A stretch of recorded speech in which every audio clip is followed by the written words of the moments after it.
Sniffing I don't.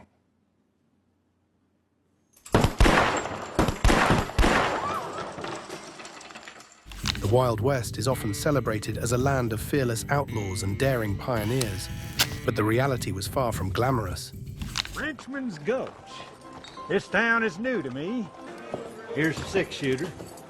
You'll be wanting the senorita pistols as well? Everything. With no running water, crude sanitation, and limited resources, daily life was a grim struggle against dirt and disease.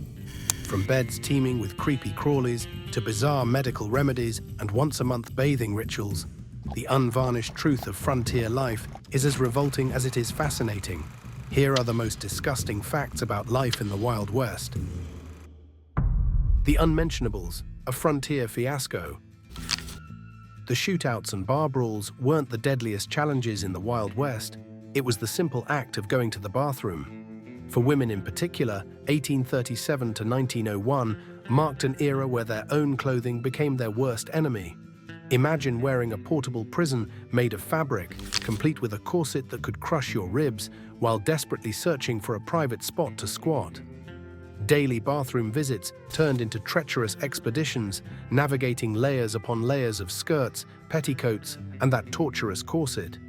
To make matters worse, women often wore special pantaloons designed without a crotch. While this made hovering over the toilet slightly easier, it also meant that any misstep could result in a very unfortunate splash. But these bathroom ordeals paled in comparison to the challenges of menstruation. Before the invention of sanitary pads in 1888, women had to get creative with their menstrual hygiene. They stuffed their underwear with everything from grass and cotton to rabbit fur and sheep's wool. It was like wearing a miniature farm in your drawers. Those makeshift menstrual solutions were just the beginning of frontier bathroom horrors. The outhouses themselves brought a whole new level of misery. The Ouse Blues, a frontier horror story. When nature called in the Wild West, answering it was an adventure in itself. Without the luxury of indoor plumbing, settlers had to rely on the humble outhouse to take care of their business. But these outhouses were far from a walk in the park. For starters, the smell was enough to knock a buzzard off a gut wagon. The pits beneath the outhouses were breeding grounds for all sorts of vile odors and creepy crawlies. Flies buzzed around in swarms, while black widow spiders lurked in the dark corners, waiting to sink their fangs into unsuspecting bottoms. But the real fun began when winter rolled around. Imagine having to trudge through knee-deep snow, with the wind howling like a pack of hungry wolves, just to take a squat. And if you were lucky enough to make it to the outhouse without freezing to death, you were greeted by a seat that was colder than a witch's kiss. For those who couldn't bear the thought of braving the elements, there was always the trusty chamber pot. But this option came with its own set of drawbacks. For one thing, the smell of a full chamber pot could rival that of a rotting corpse, and heaven forbid you accidentally knock it over in the middle of the night. It was like playing a game of don't step in the puddle with much higher stakes. And after those dreaded chamber pot spills, cleanup became its own special kind of frontier nightmare, especially considering what settlers used to wipe. The toilet paper crisis, a frontier fiasco. In the Wild West, the idea of toilet paper was about as foreign as a vegetarian at a cattle drive. Settlers had to get creative when it came to cleaning up after a trip to the outhouse, and let's just say that some of their solutions were a bit rough around the edges. One of the most popular options was the trusty corn cob. After enjoying a hearty meal of cornbread and beans, settlers would save the cobs for later use. When nature called, they'd grab a cob and head to the outhouse, ready to give their backside a good scrubbing. But as you can imagine, this method was far from gentle. It was like using a wire brush to clean your delicate bits. For those who preferred a softer touch, leaves were another popular choice. The broad, fuzzy leaves of the mullein plant were a particular favorite, earning it the nickname cowboy toilet paper.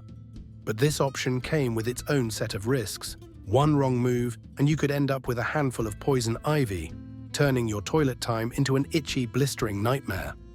Some settlers even resorted to using pages from old catalogs or newspapers. While settlers worried about what they might accidentally wipe with, an even greater source of frontier pain lurked right inside their mouths. Pulling teeth, the dentistry of doom.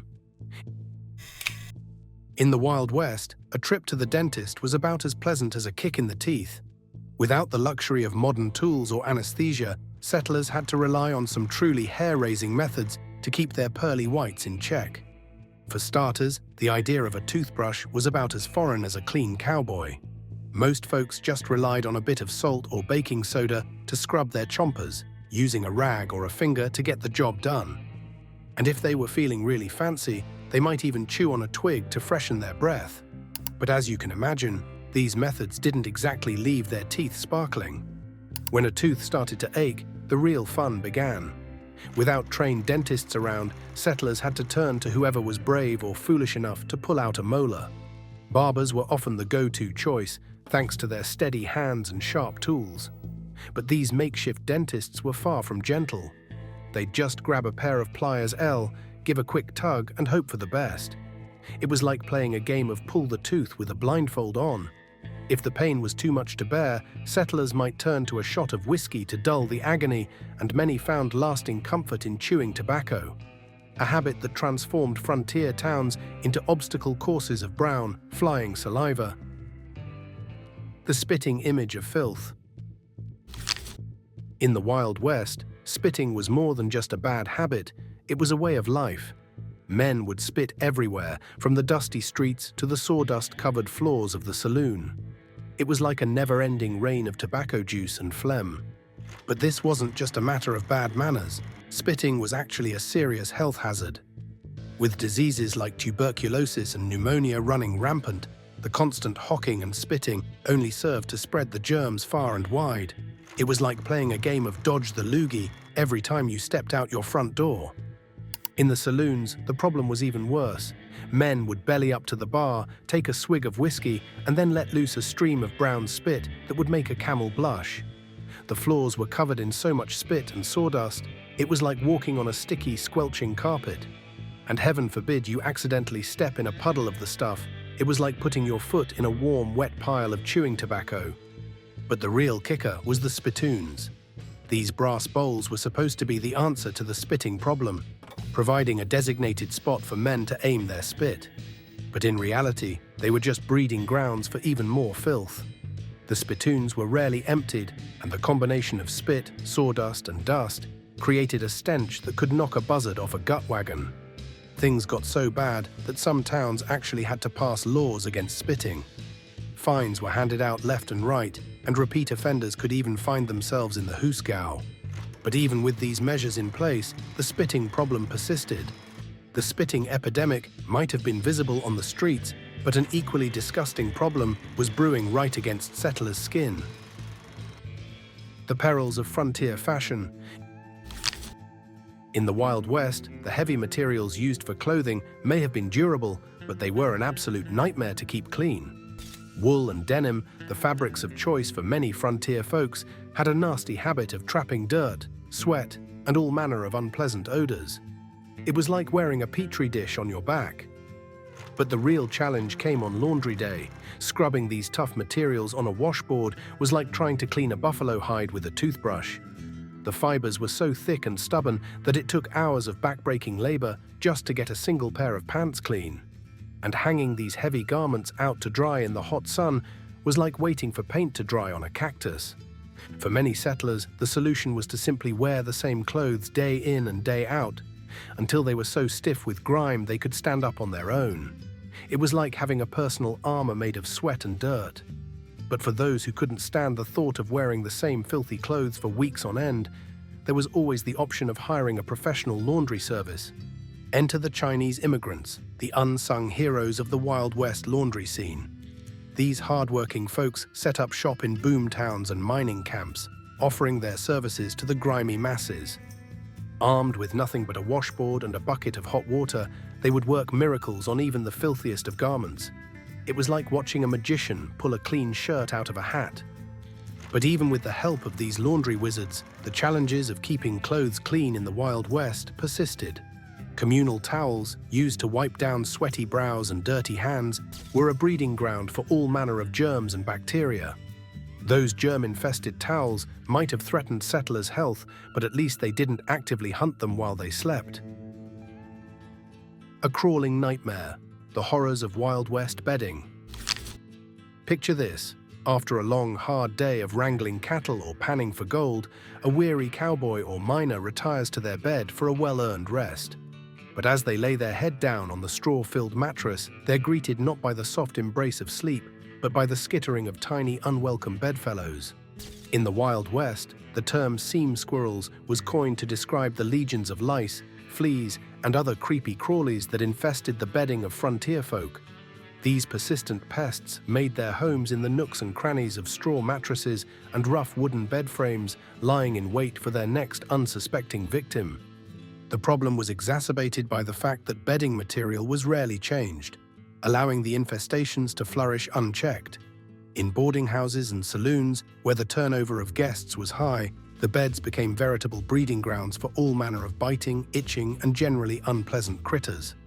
Efforts to combat these infestations were often futile, with settlers resorting to dousing their beds in kerosene or even setting them on fire in a desperate attempt to rid themselves of the pests. But like the stubborn varmints they were, the seam squirrels always seemed to find their way back, ready to torment their next victim. And if the seam squirrels weren't enough to contend with, there were always the flies and mosquitoes that plagued poorly insulated buildings. These winged pests were more than just a nuisance. They were vectors for disease, spreading everything from malaria to dysentery with every bite. While insects attacked from without, women would soon face a more devastating enemy from within, one sold to them as a miracle of modern hygiene. A dainty disaster, the Lysol debacle. Picture this. You're a woman in the Wild West, desperately trying to stay fresh and clean in a world without modern conveniences. Water's scarce, feminine hygiene products are non-existent, and you're constantly battling dust and grime. So when you catch wind of a miraculous new product promising to keep you feeling dainty and confident, you're all in. Enter Lysol, the household disinfectant that would become a feminine hygiene nightmare. The same product used to clean toilets was once marketed as a miracle solution for women's most intimate issues. The idea was to dilute the potent liquid and use it as a douche, promising freshness and freedom from infections. However, Lysol contained harsh chemicals like cresol and phenol, which caused severe side effects when applied to delicate areas. Women suffered from painful burns, irritation, and even permanent reproductive damage. Despite the dangers, Lysol launched provocative ad campaigns, promising to maintain a woman's confidence in her charm and keep her feeling fresh. It took until the 1960s for Lysol to be banned as a feminine hygiene product, thanks to the efforts of women's health advocates and doctors who recognized the risks. The women of the Wild West who fell for the Lysol douching craze suffered lasting consequences. While Lysol poisoned women from the inside, the Wild West's contaminated water supply threatened everyone's survival. A thirst for survival, the challenges of clean water in the Wild West. In the Wild West, the saying "water is life" took on a whole new meaning. With the arid climate and limited resources, finding and maintaining a clean water supply was a constant struggle for settlers and cowboys alike. And the consequences of failing to do so could be deadly. One of the biggest threats to clean water came from an unlikely source: outhouses.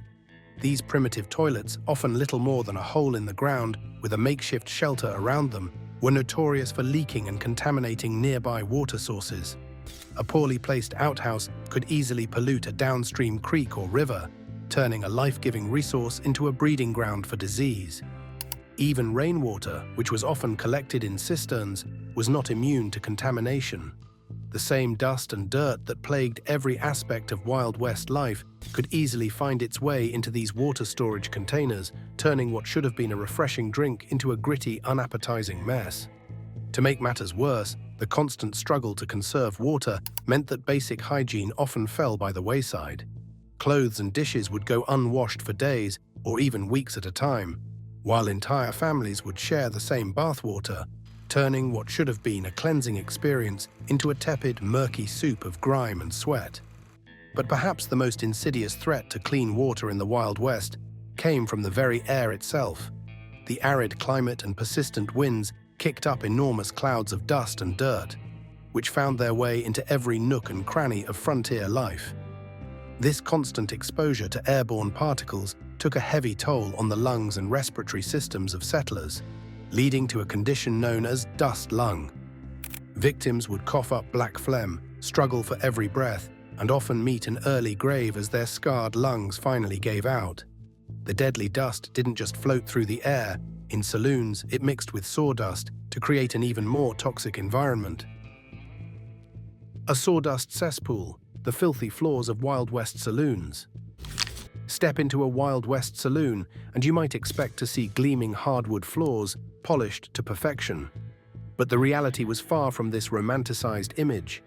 Instead, saloon floors were often layered with a thick coating of sawdust, a cheap and readily available material used to soak up spills, blood, and all manner of unsavory messes. At first glance, the sawdust might seem like a practical solution. After all, it helped to absorb the copious amounts of liquor that sloshed from glasses during rowdy nights of drinking and gambling. And when the inevitable bar fights broke out, leaving behind puddles of blood and teeth, the sawdust was there to soak it all up like a sponge. But the problem with this sawdust carpet was that it was rarely changed. Saloon owners, always looking to cut corners and save a buck, would let the sawdust accumulate for days, even weeks, before finally sweeping it out and replacing it with a fresh layer. In the meantime, the sawdust would become a breeding ground for all sorts of bacteria and germs, turning the saloon floor into a veritable petri dish of filth.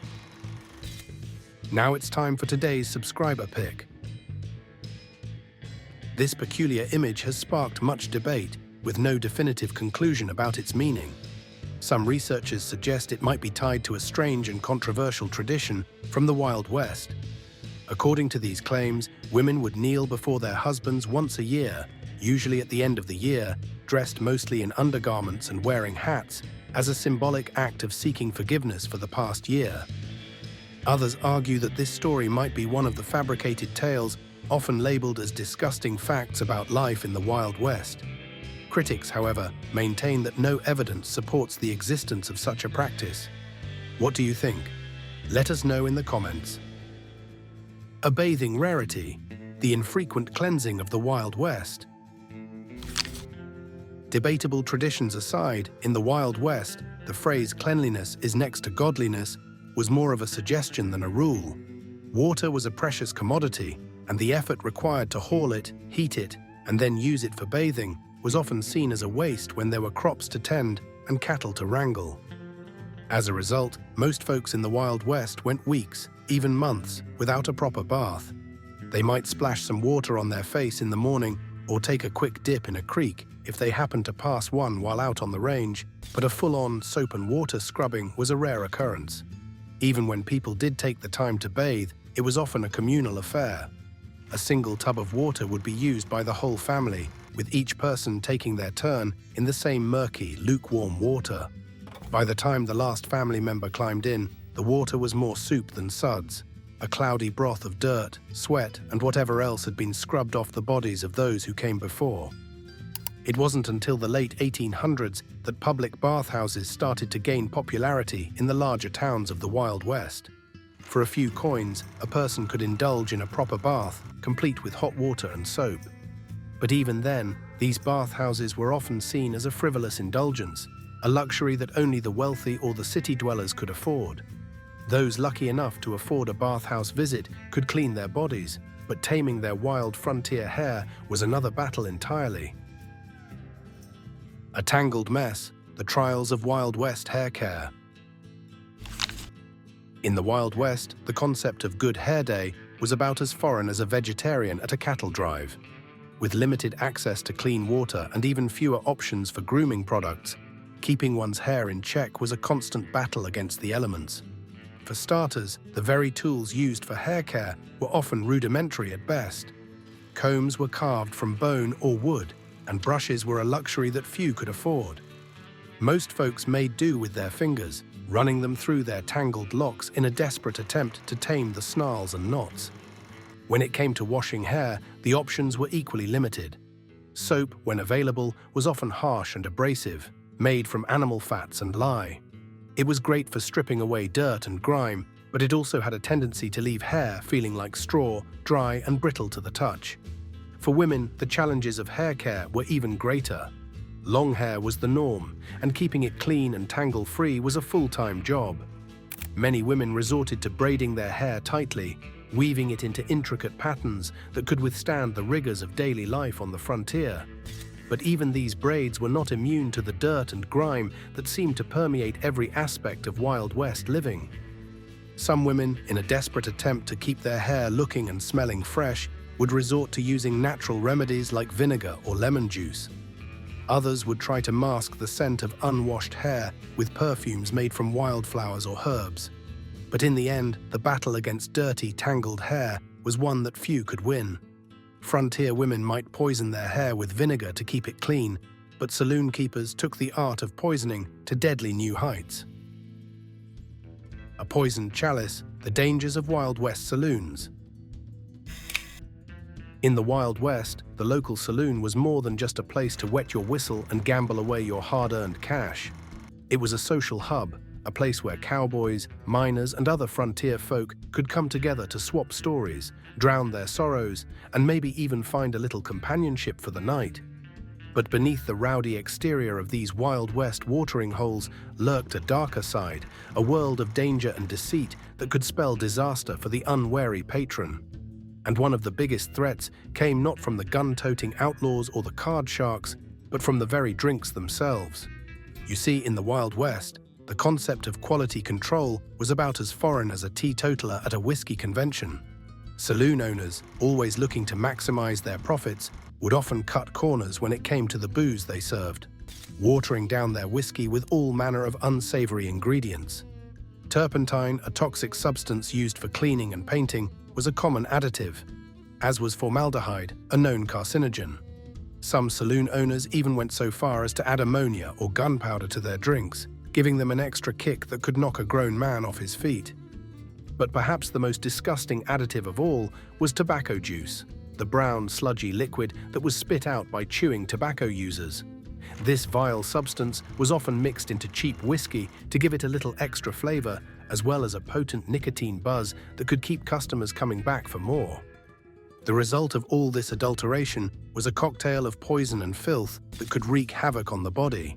Drinkers would often suffer from a host of ailments, from stomach ulcers and liver damage to blindness and even death.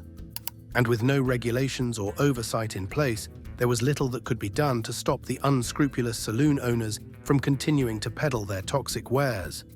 The toxic cocktails might rot your guts, but the harsh reality of frontier cleaning products wasn't much kinder to your skin. A lather of lie, the harsh realities of Wild West hygiene. In the Wild West, the concept of clean was a relative term. With limited access to basic hygiene products and a culture that prioritized practicality over pampering, settlers and cowboys often had to make do with whatever they could find to keep themselves clean. One of the most common solutions was a substance known as soapweed, derived from the yucca plant. This versatile veggie could be mashed into a pulp and worked into a lather, providing a rudimentary form of soap for washing hair, clothes, and skin. But while soapweed was better than nothing, it was still a far cry from the gentle, fragrant soaps we enjoy today. For those who didn't have access to soapweed, the alternative was often a harsh, homemade soap made from animal fat and lye. This caustic concoction was effective at cutting through grime and grease, but it could also be incredibly harsh on the skin, leaving cowboys and settlers with red, raw, and irritated flesh. But even with these primitive cleaning products at their disposal, many Wild West denizens simply didn't see the point in washing up too often. Body odor was considered a natural part of life, and there was a pervasive belief that too much cleanliness could actually be dangerous to one's health, opening up the pores and allowing disease to enter the body. As a result, the stereotype of the smelly cowboy was more than just a cliché. It was a reality of life on the frontier. With infrequent bathing and a heavy reliance on harsh, abrasive soaps, it's no wonder that many Wild West folk had a certain aroma about them that could knock a buzzard off a gut wagon. While the smell of unwashed settlers might turn stomachs, it was their contaminated water that turned frontier towns into graveyards. the scourge of cholera in the Wild West. In the perilous landscape of the American West, cholera emerged as one of the deadliest threats to settlers and Native Americans alike. This ruthless disease, spreading through contaminated water and poor sanitation, could devastate entire communities without warning. The 1850s marked cholera's darkest chapter, earning it the name trail epidemic, as it ravaged wagon trains along the Oregon Trail. The disease's lightning-fast progression meant settlers could be helping with morning chores at dawn and lie buried by dusk, with some wagon trains losing half their members in mere days. Frontier settlements proved particularly vulnerable, as people unknowingly contaminated their water supplies by using the same sources for drinking, washing, and waste disposal. The close quarters of mining camps and trading posts only accelerated the spread, while Native American communities, lacking immunity and resources, suffered devastating losses. Many settlers, desperate for explanations, blamed everything from divine punishment to immigrant populations. The reality was simpler but no less tragic. Contaminated water sources created perfect conditions for the cholera bacteria to thrive. The disease claimed countless lives along the trail corridor from Kansas to Fort Laramie, with travelers spreading the infection from camp to camp. Despite attempts at treatment with camphor and laudanum, many victims succumbed within hours, leaving the trail dotted with graves, silent testimonies to cholera's deadly toll. Thanks for watching, and we'll see you in the next one.